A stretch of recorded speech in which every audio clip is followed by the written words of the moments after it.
ഈ സങ്കീർത്തനം 92 നാം വായിക്കുമ്പോൾ അതിൻ്റെ തലക്കെട്ടിൽ നാം കാണുന്നു ശബത്ത് നാൾക്കുള്ള ഒരു ഗീതം എന്നാണ് അവിടെ കാണുന്നത്. ശബത്ത് നാൾ അത് ആര് എഴുതി എന്നുള്ളത് വ്യക്തമായിട്ട് അങ്ങോട്ട് പ്രതിപാദിച്ചിട്ടില്ല.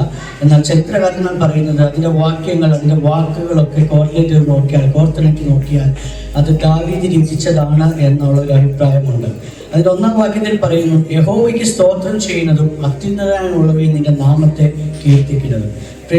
യഹോവയെ സ്തുതിക്കുന്നതിനെ പറ്റിയാണ് ഇവിടെ 1-ാം വാക്യത്തിൽ പ്രതിപാദിച്ചിരിക്കുന്നത്. യഹോവയെ സ്തുതിക്കുക, ദൈവത്തെ സ്തുതിക്കുക. എന്തിനാ ദൈവത്തെ സ്തുതിക്കുന്നത്, അല്ലെങ്കിൽ എങ്ങനെയാ ദൈവത്തെ സ്തുതിക്കുന്നത്?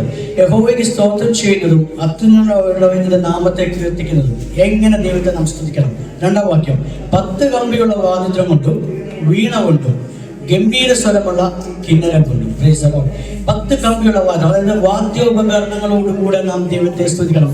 ഇന്ന് പകൽക്കാലം ഞാനൊരു കാര്യം പറയട്ടെ, നമുക്ക് ദൈവം നൽകിയിട്ടുള്ള 10 കമ്പിയുള്ള വാദ്യങ്ങൾ, നമ്മുടെ 10 വിരലുകൾ, നമ്മുടെ കൈകൾ അടിച്ച് നാം ദൈവത്തെ സ്തുതിക്കുന്നവരായിരിക്കണം. ഹല്ലേലൂയ. ഗംഭീര സ്വരമുള്ള കിന്നരം. എന്താ കിന്നരം? നിനക്ക് ദൈവം ഒരു വാ തന്നിട്ടുണ്ട്. ഹല്ലേലൂയ. നാം നമ്മുടെ ചരിത്രത്തിലേക്ക് നാം ചിന്തിച്ചു നോക്കിയാൽ നമുക്ക് കിന്നരം വായനയിൽ നിപുണനായ ഒരു വ്യക്തിയെ നമുക്ക് കാണാൻ സാധിക്കും. ആരാണ്? ദാവീദ്. അതെ, ഈ ദാവീദിനെ സംബന്ധിച്ചിടത്തോളം അവൻ കിന്നരമായ നിപുണനായ ഒരു വ്യക്തിയാണ്. അവൻ ദൈവത്തെ സ്തുതിക്കുന്ന ഒരു വ്യക്തിയായിരുന്നു.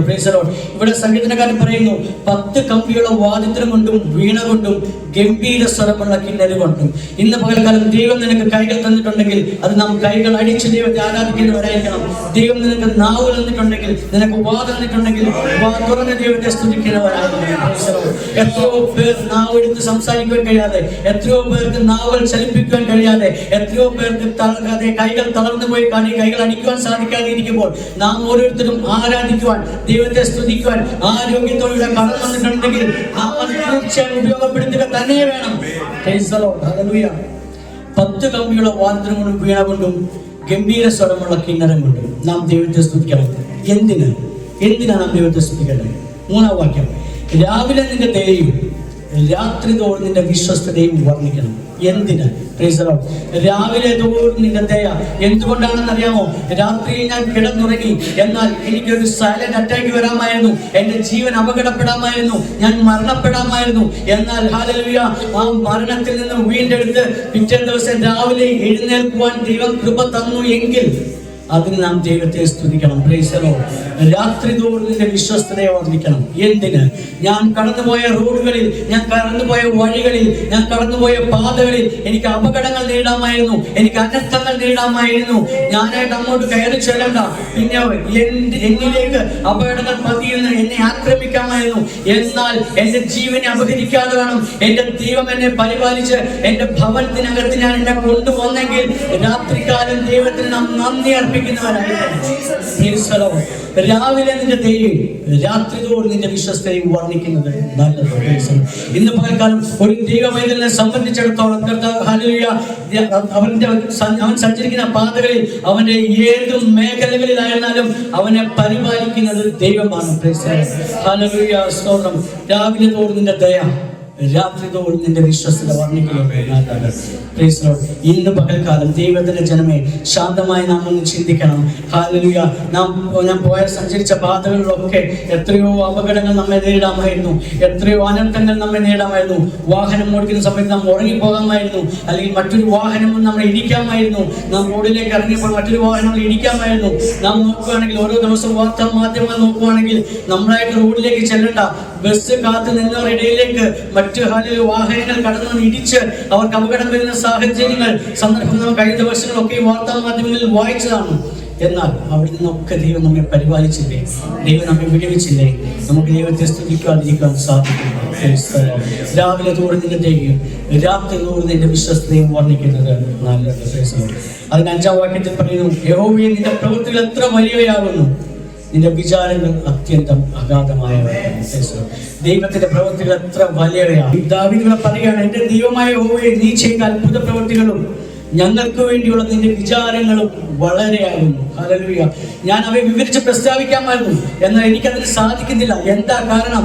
അത് എണ്ണിക്കൂടാതെ വണ്ണം അധികമാകുന്നു. അത് ഒന്നല്ല, അത് രണ്ടല്ല, അത് 10 അല്ല, 1000 അല്ല. ഒരു ദിവസം തന്നെ ഞാൻ അത് എടുത്തു നോക്കിയാൽ, ഹല്ലേലൂയ, ദൈവം എന്നെ വിടുവിച്ചതും ദൈവം എന്നെ രക്ഷിച്ചതും ദൈവം എനിക്ക് വേണ്ടി ചെയ്ത അത്ഭുത പ്രവൃത്തികളും ഒന്ന് ഓർത്തു നോക്കിയാൽ അത് എണ്ണിക്കൂടാതെ വണ്ണം അധികമാകുന്നു. ഹല്ലേലൂയ. ദൈവം നമുക്ക് വേണ്ടി ചെയ്യുന്നത് അങ്ങനെയാണ്. ഹല്ലേലൂയ. ദൈവം നമ്മുടെ ജീവിതത്തിൽ ചെയ്യുന്നതൊക്കെയും അങ്ങനെയാ. നമുക്ക് എണ്ണി കൂടാതെ നമ്മുടെ പ്ലാനോ പദ്ധതിയോ പ്രകാരമാണോ? ഹല്ലേലൂയ, ഒരിക്കലും അല്ല. യെശയ്യാ പ്രവചനം 55-ാം അധ്യായം അതിന്റെ 8-ാം വാക്യത്തിൽ ഇപ്രകാരം പറയുന്നു, നിങ്ങളുടെ വിചാരങ്ങളല്ല എൻ്റെ വിചാരങ്ങൾ, നിങ്ങളുടെ വഴികളല്ല എൻ്റെ വഴികൾ. ആകാശം ഭൂമിക്ക് മീതെ ഉയർന്നിരിക്കുന്നത് പോലെ എൻ്റെ വിചാരങ്ങൾ നിങ്ങളുടെ വിചാരങ്ങളിലും എൻ്റെ വഴികൾ നിങ്ങളുടെ വഴികളെക്കാളും ഉയർന്നിരിക്കുന്നു. ഇന്ന് പകൽക്കാലം കേൾക്കണമേ ദൈവജനമേ, നാം നമ്മുടെ തിരിഞ്ഞുള്ള കാലം നാം ഒന്ന് ചിന്തിച്ചു നോക്കിയാൽ, ഹല്ലേലൂയ, നാം എന്തെല്ലാം പ്ലാനുകളും പദ്ധതികളുമായിട്ടായിരുന്നു എഴുതുന്നത്. എന്നാൽ നാം ഇവിടെ ഇരിക്കുന്നു എങ്കിൽ നമ്മുടെ പദ്ധതി പ്രകാരമാണോ? അല്ല. ഹല്ലേലൂയ, സ്തോത്രം. നമുക്കൊരു പദ്ധതി ഉണ്ടായിരുന്നു, നമുക്കൊരു പ്ലാൻ ഉണ്ടായിരുന്നു. ഞാൻ ഇങ്ങനെ ചെയ്യണം, ഞാൻ ഇന്നതാകണം, ഞാൻ ഈ വഴി പോകണമെന്ന്. എന്നാൽ ഹല്ലേലൂയ, അത് സാധിക്കാതെ വരുമ്പോൾ നമ്മുടെ ഉള്ളിൻ്റെ ഉള്ളിൽ ഒരു നീറുന്ന വേദന ഉണ്ടായിരുന്നായിരിക്കാം. എന്നാൽ ഹല്ലേലൂയ, ചില ദിവസങ്ങൾ, ചില നാളുകൾ പിന്നിടുമ്പോൾ അതിന്റെ അവസാനത്തിങ്കൽ ഒരു കാര്യം നാം ഓർക്കുക, ആദിയിൽ കൈപ്പാകിലും അന്ത്യമോ മധുരമത്ര എന്നുള്ള പാട്ടുകാരന്റെ പാട്ട് നിവർത്തീകരിക്കും വണ്ണം അവസാന നിമിഷങ്ങളിൽ, അല്ലെങ്കിൽ അതിന്റെ അവസാനത്തിങ്കൽ നാം പോലും പ്രതീക്ഷിക്കുന്നതിലും നാം പോലും നനച്ചതിലും അത്യന്തം പരമായാണ് ദൈവം നമ്മെ നടത്തിയത്. ഹല്ലേലൂയ. എത്ര പേർക്ക് ദൈവത്തെ സ്തുതിക്കുവാൻ സാധിക്കും?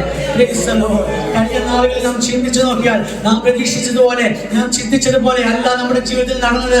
എന്നാൽ നാം ചിന്തിച്ചതിലും നാം നനച്ചതിലും അത്യന്തം പരമായി ദൈവം നമ്മുടെ ജീവിതത്തിൽ നമുക്ക് വേണ്ടി ചില പ്രവൃത്തികൾ ചെയ്തില്ലേ? ഹല്ലേലൂയ, സ്തോത്രം. ഹല്ലേലൂയ. ആ ദാവീദിനെ നാം ചിന്തിച്ചാൽ അവൻ കാട്ടിൽ കിടന്നതാണ്. മുമ്പ് ഞാൻ ദിവസങ്ങളിൽ പറഞ്ഞിട്ടുള്ളതാണ്. അവൻ കാട്ടിൽ കിടന്നാണ്. അവൻ അറിയില്ലായിരുന്നു അവൻ രാജസന്നിധിയിൽ വരുമെന്ന്. എന്നാൽ ഹല്ലേലൂയ, ദൈവത്തിന് അവനെ കുറിച്ച് ഉദ്ദേശമുണ്ടായിരുന്നു. അവൻ രാജസന്നിധിയിൽ വരുവാൻ ഇടയായി തീർന്നു. ആ ഏലിയാവിനെ ഒന്ന് തിരിഞ്ഞു നോക്കിക്കേ. അവൻ ആഹാബിന്റെ രാജസന്നിധിയിൽ നിന്ന് അവൻ പോയത് നേരെ ചൂരച്ചെടിയുടെ തണലില്ല. ആ ചൂരച്ചെടിയുടെ തണലിൽ ഹല്ലേലൂയ ഏലിയാവിന് ഹല്ലേലൂയ അവന്റെ പ്രതീക്ഷകൾ അസ്തമിച്ചു. ആദ്യ ദിവസങ്ങളിൽ അവൻ അപ്പം കൊണ്ടുതരുന്ന ഒരു കാക്കയുണ്ടായിരുന്നു. എന്നാൽ പിന്നീടുള്ള സമയങ്ങളിൽ ഹല്ലേലൂയ അതുപോലെ തന്നെ അവന് കുടിക്കാൻ വെള്ളത്തിനായി ഒരു നീരുറവയുണ്ടായിരുന്നു. എന്നാൽ പിന്നീടുള്ള ദിവസങ്ങളിൽ ഇത് രണ്ടും നിലച്ചു. അവന്റെ പ്രതീക്ഷകൾ അസ്തമിച്ചു. ആ ഏലിയാവിനെ ചിന്തിച്ചാൽ അവൻ പറയും, എന്റെ പ്രതീക്ഷകൾ അസ്തമിച്ചു, ഇല്ല, ഞാൻ ഇവിടെ കിടന്ന് മരിക്കും. എന്നാൽ ദൈവം പറയുന്ന ഒരു കാര്യമുണ്ട്, ഏലിയാവേ, നീ മരിക്കുകയില്ല, നിന്നെ കുറിച്ച് ചിലത് ഞാൻ ചെയ്യാനുണ്ട്, നിന്നെ കുറിച്ച് എനിക്ക് ചില പദ്ധതികളുണ്ട്. ഹല്ലേലൂയ, ഞാൻ ചെയ്യേണ്ട കാര്യങ്ങൾ ഞാൻ നിവർത്തിക്കും. നിനക്ക് വേണ്ടി ഒരു വിധവയോടെ കാത്തിരിക്കുന്നുണ്ട്. നിന്നെ പുറത്തു വന്നൊരു വിധവയുണ്ട്. ആ വിധവ നിന്നിൽ കൂടി രക്ഷപ്പെടേണ്ടതുണ്ട്. മാത്രമല്ല, ചില ദിവസങ്ങൾക്ക് ശേഷം, ചില നാളുകൾക്ക് ശേഷം നിന്റെ ആത്മാവിന്റെ ഇരട്ടി പങ്ക് പ്രാപിക്കാൻ തക്കവണ്ണം ഒരുത്തൻ അവിടെ വെയിറ്റ് ചെയ്യുന്നുണ്ട്. അവന്റെ ജീവനെ അപഹരിക്കുവാൻ ശത്രുവിന് സാധ്യമല്ല. ആഹാബ് അവനെ കൊല്ലുവാൻ തെരഞ്ഞു, എന്നാൽ അവനെ കണ്ടുകിട്ടിയില്ല.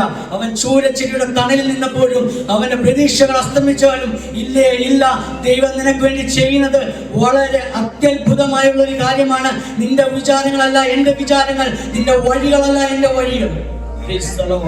ഇന്ന് പകൽക്കാലം ജീവിതത്തിന് നാം ചിന്തിക്കുക. നമ്മുടെ ജീവിതത്തിൽ നാം എന്തൊക്കെ പ്ലാനുകളിട്ടാലും, നാം എന്തൊക്കെ പദ്ധതികളിട്ടാലും ഹല്ലേലൂയ, ചിലപ്പോൾ അതൊന്നും നടന്നില്ല എന്ന് വരാം. ഹല്ലേലൂയ, ഭാരപ്പെടരുത്, പ്രയാസപ്പെടരുത്. കാരണം നിന്നെ നിയന്ത്രിക്കുന്നത്, നിന്നിലൂടെ ഹല്ലേലൂയ കാര്യങ്ങൾ ചെയ്തെടുക്കുന്നത് നീയല്ല, നിന്റെ ദൈവം മാത്രമേ. അതൊരു ഉദാഹരണം പറഞ്ഞാൽ ദൈവം ആഗ്രഹിക്കുന്നു. നമ്മുടെ ഈ കുഞ്ഞിനെ നമുക്ക് നോക്കുക. കൊച്ചു ബേബി, അവന് എന്തൊരു ആവശ്യമുണ്ട് എങ്കിലും, ആ നീതൻ എന്തൊരു ആവശ്യമുണ്ടെങ്കിലും അത് അദ്ദേഹത്തിന്റെ പിതാവിന് നീ പ്രകടനം അറിയാം. അവന് വേണ്ട കാര്യങ്ങളൊക്കെ സാധിപ്പിച്ചു കൊടുക്കുന്നത് അദ്ദേഹത്തിന്റെ പിതാവും മാതാവുമാണ്. അവൻ പറയുന്നത് അവനൊരു ആഹാരം വേണോ, അല്ലെങ്കിൽ അവന് ഡ്രസ്സ് വേണോ, അവൻ ആവശ്യമായ ടോയ്സ് വേണോ, എന്ത് വേണമെങ്കിലും അത് സാധിപ്പിച്ചു കൊടുക്കാൻ അവന്റെ പിതാവും മാതാവും ഉണ്ട്. ഇന്ന് പകൽക്കാലം കുറച്ച് മുമ്പ് നാം റിൻസിസ്റ്റ് കൂടെ കേട്ടു, ആടുകൾ, നാം എല്ലാം അവന്റെ ആടുകളാണ്. നമുക്കൊരു ഇടയനുണ്ട്. നമുക്ക് വേണ്ട കാര്യങ്ങൾ ചെയ്തു തരുവാൻ, നമ്മുടെ ആവശ്യങ്ങൾ നിറവേറ്റി തരുവാൻ ആ ഇടയനറിയാം.